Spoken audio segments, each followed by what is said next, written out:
আসসালামু আলাইকুম, hello guys. আপনাদের মধ্যে আমি আরেকটি নতুন নাটকের ধামাকা আপডেট নিয়ে চলে এসেছি। নাটকটি খুবই সুন্দর এবং রোমান্টিক কাহিনী নিয়ে তৈরি করা হয়েছে। নাটকটি খুবই সুন্দর, একটি পোস্টার বেরিয়ে হয়ে গেছে। নাটকটি নাম হচ্ছে প্রেম এসেছিল একবার। নাটকটির ডিরেক্টর হচ্ছে রুবেল হাসান। রুবেল হাসান অনেকগুলো নাটক তৈরি করছে, নাটকগুলো খুবই জনপ্রিয়তা লাভ করেছেন।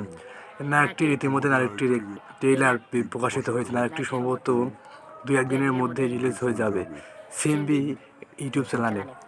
নাটকটি খুবই দ্রুতই চলে আসছে। নাটকটিতে অভিনয় করছেন এই সময়ের ভালো একজন জনপ্রিয় অভিনেতা ইয়াশ রোহান এবং তার বিপরীতে রয়েছেন জনপ্রিয় অভিনেত্রী তানজিম সায়রা টুটিনি। তারা দুজন জুটি হিসেবে খুব জনপ্রিয়তা লাভ করেছে এবং এই দুটিকে সবাই গ্রহণ করে নিয়েছে এবং দুটিটা খুবই সুন্দর নাটক উপহার দিচ্ছেন আমাদের মাঝে।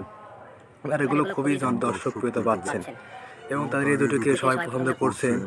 এবং ডিরেক্টর বলছেন একটি খুবই সুন্দর এবং রোমান্টিক কাহিনী নিয়ে তৈরি করা হয়েছে। না একটি খুবই সুন্দর আর একটি ট্রেইলার ইতিমধ্যে প্রকাশ হয়ে গেছে। না একটি খুবই শীঘ্রই অর্থাৎ 2-1 দিনের মধ্যেই, কাল অথবা পরশু দিনে 2-1 দিনের মধ্যেই নাটকটি আমাদের মধ্যে সিএমবি ইউটিউব চ্যানেলে প্রকাশ করা হবে এবং নাটকটি খুবই সুন্দর হতে চলেছে। নাটকটি গানের দিক দিয়ে বলতে গেলে নাটকটি গানটি ট্রেলার দেখে যা বোঝা গেল নাটকের গানগুলো অনেক সুন্দর হবে এবং ট্রেলার দেখে যা বোঝা গেল নাটকটির কাহিনী অনেক সুন্দর লেভেলের হতে চলেছে। নাটকের মিউজিক, কালার গ্রেডিং সব কিছু খুবই সুন্দর ছিল, ন্যাচারাল ছিল।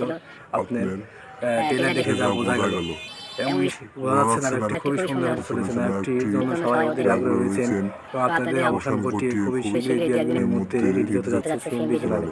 এবং এরকম আরও অনেক আপডেট ছিলাম, চ্যানেলকে সাবস্ক্রাইব করে পাশে